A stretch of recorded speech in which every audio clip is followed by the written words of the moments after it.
because it all ends up at the same place. Grizzly Lake, ah, ah, ah.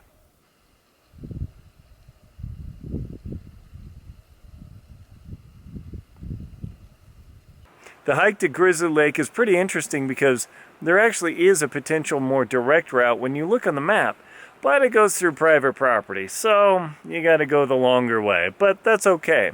You drive along this road for quite a ways. I'll leave GPS marks in my Jackson Hole hiking guide so you know exactly where to go.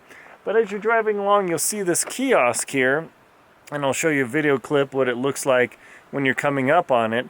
And that's all you need. If you get to the Crystal Creek campground, too far, folks. Way too far. This is quite a few mile hike, so it's a round trip. I've actually known people who are hikers that actually didn't make the lake. Now there is a little bit of weather today. So as you can see here, some clouds. There were thunder showers last night, so if it gets too wild, I might have to abandon ship. But since I'm going to be in the wilderness, it's not like I can go run back home, so I'll just have to hunker down for a bit. So we'll see what happens in this adventure. So hope you enjoy my hike and information on Grizzly Lake. Check out more details in the link below to the Jackson Hole hiking guide. Let's go hiking! There are two trails that connect off this. One is Grizzly Lake. That's where we're headed today. And the other is Blue Miner on the back of Sheep Mountain. I say the back because everybody goes up the front side and that's where you see the sleeping Indian from. But today I'm going to head up to Grizzly Lake. Some maps say it's 3.5, others say 4.7. I don't know. I've got my map and my mapping software active, so I will actually find out the real area, or the answer, but of course there's weather here, so I've got to carry extra load for this, rain gear, who knows what, extra comms, just in case. Oh my gosh. So I'm going to start heading off this way, and I'll run into the intersection in, I don't know, probably 1.5 miles, 2 miles to get to the split between Grizzly Lake and Blue Miner Lake, and hopefully I'll be able to film that and show you all that material. So let's head out for Grizzly Lake, and then I'll show you where Blue Miner Lake is too.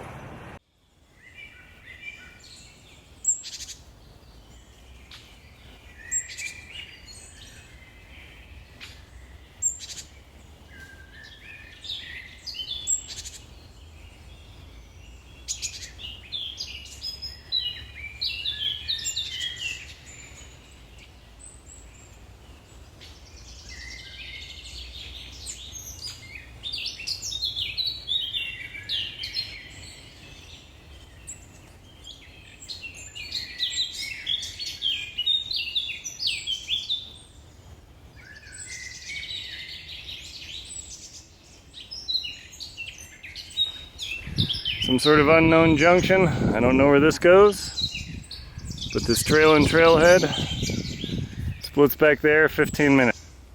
Sleeping Indian in the Valley and Blue Miner. I, however, am headed somewhere over there.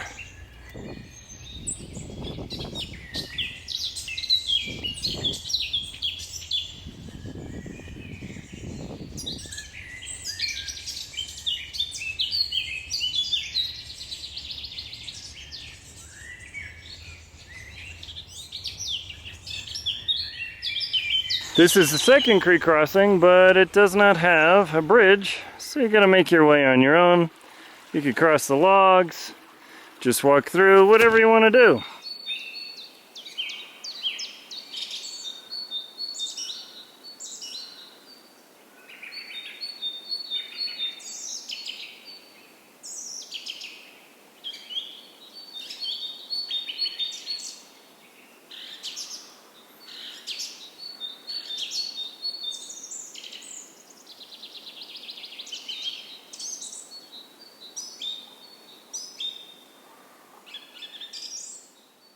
Soon you'll come to a very active creek crossing with this simple log. That's how you cross this.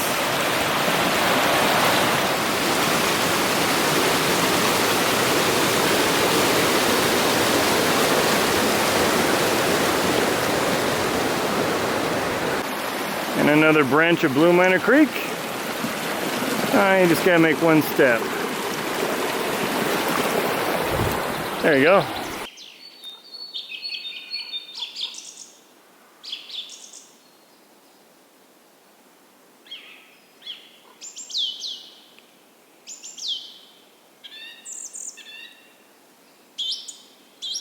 Make sure that when you're returning and you cross Blue Miner Creek, that way it should connect. There are a couple different creek crossings, but the log's most effective.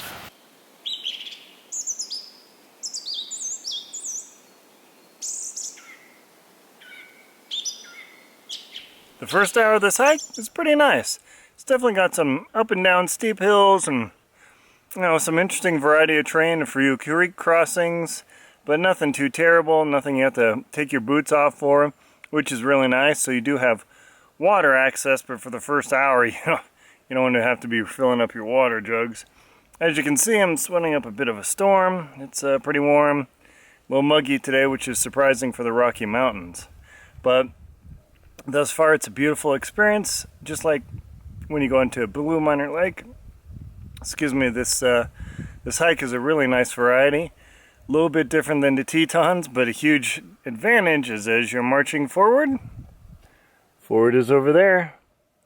You see the Tetons a lot, so if that's your thing, that works. Also, there's some beautiful red hills to the north here, so it's a completely different geology and landscape.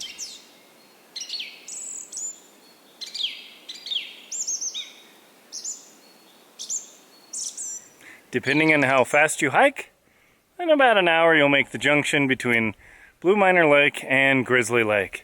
If you really haul, you could probably do it in 45 minutes, but I'm strolling, not doing anything too crazy. It's about an hour walk, just over 2 miles. Pretty livable, and on we go.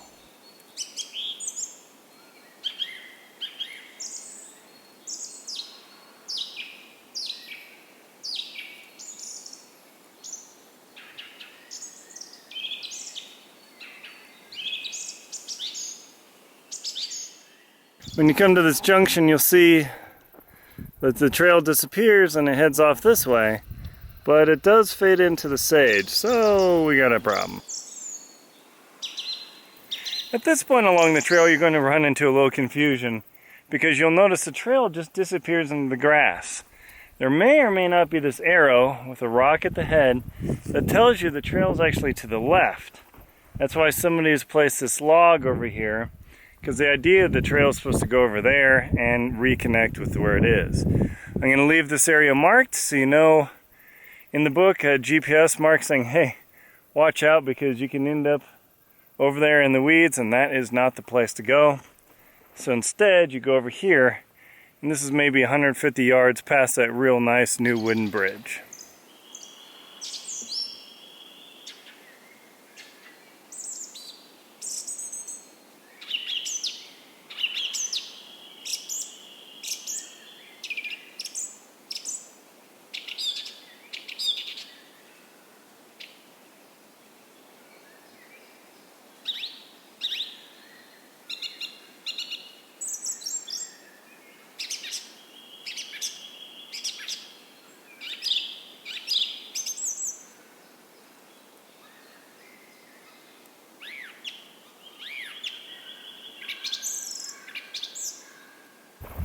Once you cross that hill at 3.6 miles, it's probably more like 3.5, you can really pick up some speed because it's generally downhill. Which means, of course, that it'll be uphill on the way back. But that's okay. It's part of the deal. Once you cross that high part back there, you've got a long roll down and it comes into this beautiful little hidden valley. I wouldn't call it a valley, but whatever you call it. It's not quite a ravine because the ravines sound kind of scary, but it's a really nice section. And by the time you come here and then turn left and start curving around this space, you're 0.65 miles or 1.1 or so kilometers away from Grizzly Lake.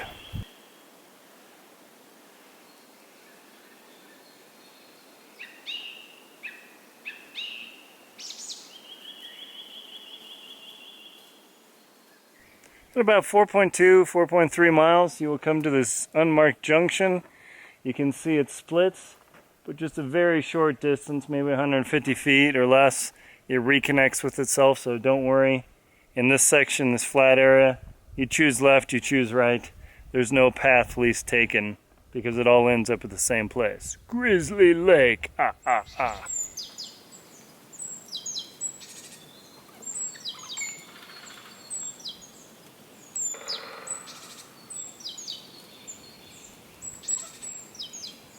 And pretty quick, you'll come up to the sign that says Grizzly Lake, and you can just see it through the trees.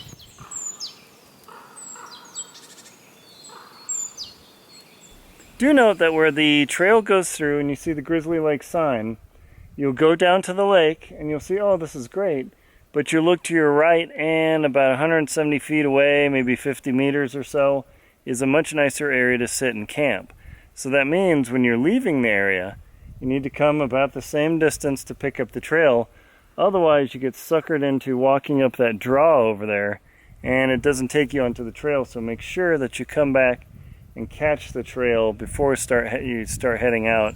Otherwise you end up lost in the forest.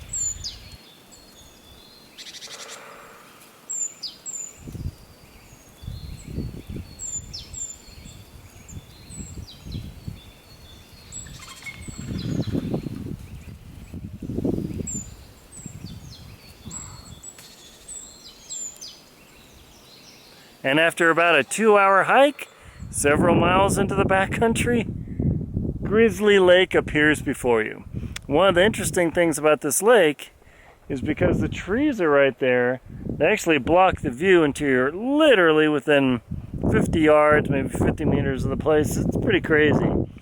You can see some grassy slopes in the area. I'll do some nice 4K pan here. Maybe I'll do a hyperlapse walk around it. It's a real small lake and it's not crowded, which is really nice. So it's a huge advantage. Instagram or whatever hasn't taken it over, but I don't think it is. But there are fish in here. And I'm thinking I wish I brought my fly pole. So something to consider, because I see a lot of little small fries in here, which means there are bigger fish in the deep.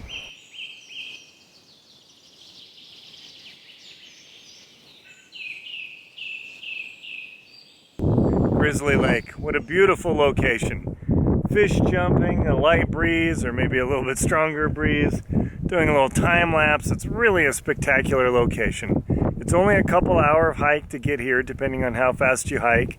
There's some up and down, but nothing terribly crazy. Unlike over in the Tetons where it's like, Rrr! The best part is you'll probably have this lake all to yourself, which is one of the reasons why I came here.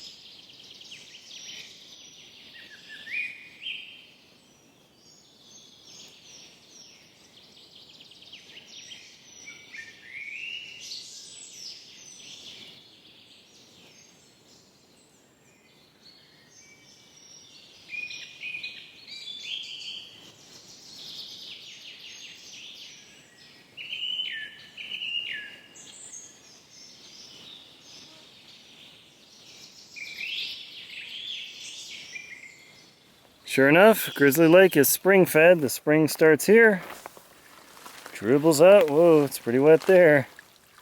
And you can see the running water appear here. In fact, as I discovered, where my footprints are, where I stepped in the muck, water is literally seeping out of the dirt right there.